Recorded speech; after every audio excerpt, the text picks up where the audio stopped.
population, so to speak. The question specifically involves, do we participate in research with other organizations? And we do. This particular organization and immunotherapy with Berkeley, I don't know about this particular study. But what we can do is work with neurology to see if that is an option for you, or if we can enroll you in some other study that we do participate in.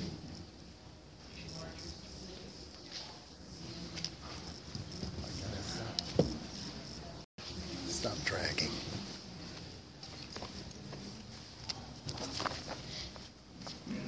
Mitch is just letting us know about a program on CNN that was describing some of these issues, was on CNN.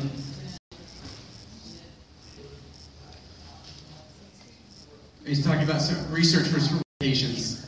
So. Exactly. So there's a lot of research going on in this area, within the VA as well. Now, some of this research may be occurring in this VA, but there are VA co-op studies that nationally the VA participates in, which may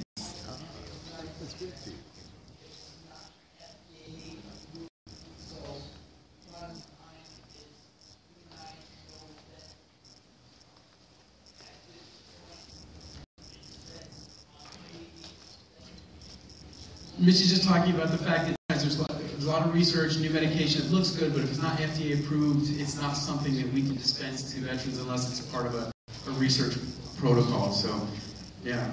Now, some of these medications that, just to the point that are found very valuable, are fast-tracked through the FDA and are expedited through special processes through the FDA, so they're approved much quicker than other medications. Medications sometimes take a long time from the lab all the way to the until it's approved by the VA. But some of these medications that are really life-altering and very important changes and developments are made available much sooner. So I don't know about this particular medication, but we could maybe help you to see what the status is.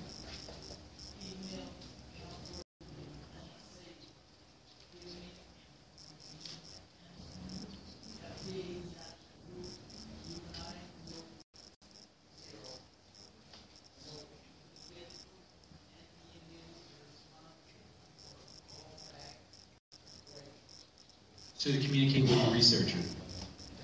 Okay, we can do that. Okay.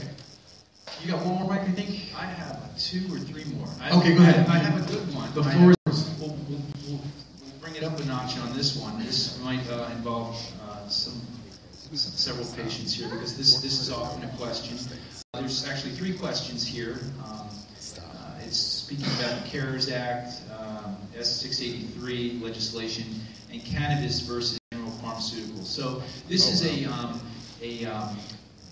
evolving issue, both nationally, state levels, as well as within the VA.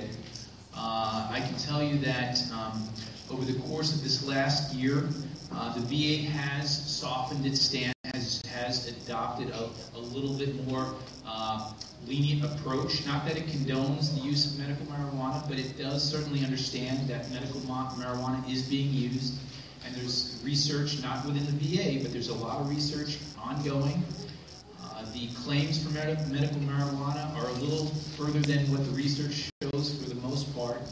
A lot of our providers and a lot of medical providers across the country, not just VA providers, are not quite comfortable prescribing medical marijuana, but there's still many that do. The VA recognizes this to the extent right now that the new policy within the VA encourages patients to share with their providers their use of medical marijuana, and then to collaborate on a plan with or without medical marijuana, but in consideration of use of the medical marijuana to assist in their care. So it's important that you share if you're using, and if you have a medical marijuana card, share that with your provider, and together you're to collaborate. It's up to work with your provider to collaborate on a care plan that works best for you, and that is safe.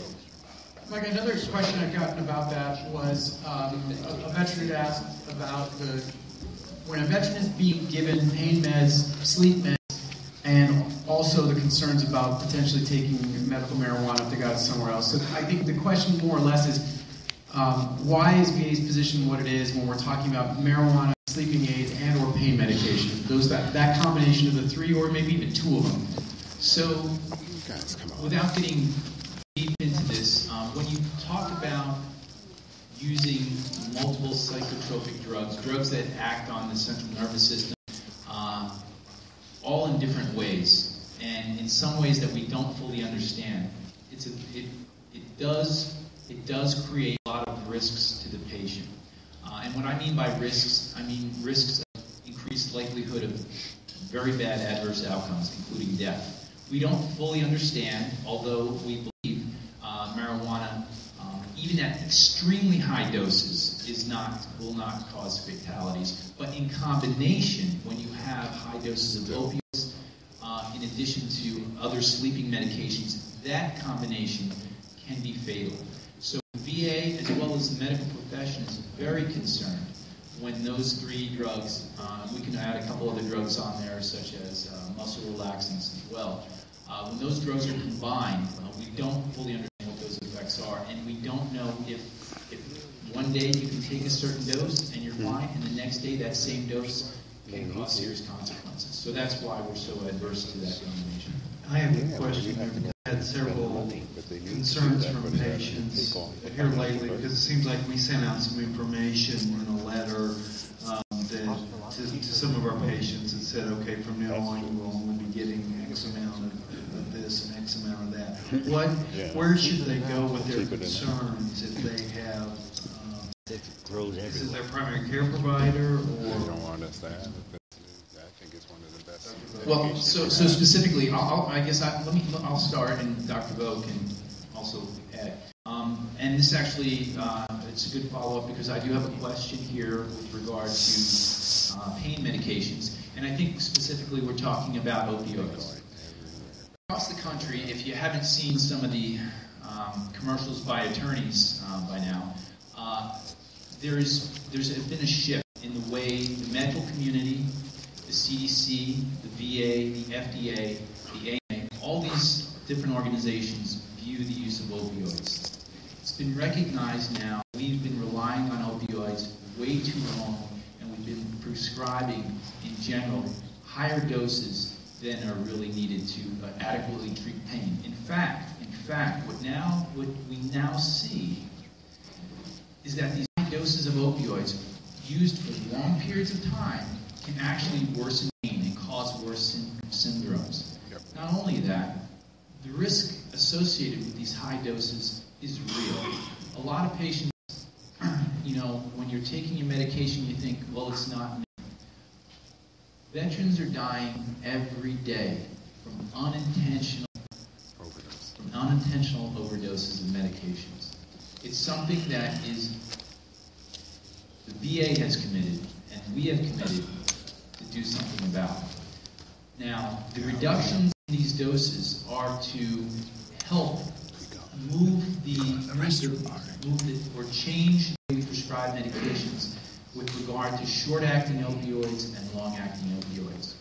It used to be that these short-acting opioids, and you know as drugs such as Percocet, Norco, Vicodin, oxycodone, those kind of drugs, were used as a mainstay. It's recognized now that when you use those drugs long-term, and they have, they're short-acting, you have pain onset and offset. A better way to treat pain with opioids has been found to use a long-acting drug. So and this just sets a pain relief for a longer term, so you don't have these spikes all the time. The VA has been trying, and what we've been doing with these small changes is switching patients over to the longer-acting agents and curtailing back on some of the short-acting agents. In addition to that, and Dr. Vo can talk about this a little bit more, we've been making a tremendous amount of other modalities, other things that we can do for pain, and more importantly, to increase your function and how you feel every day.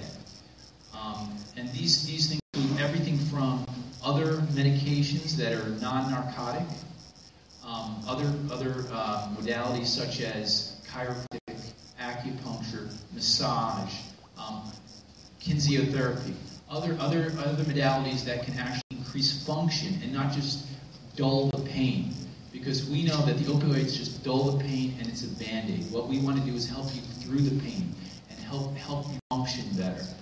And I think that's, I hope that answers some of the opioid questions, and maybe Dr. can add a little bit to that.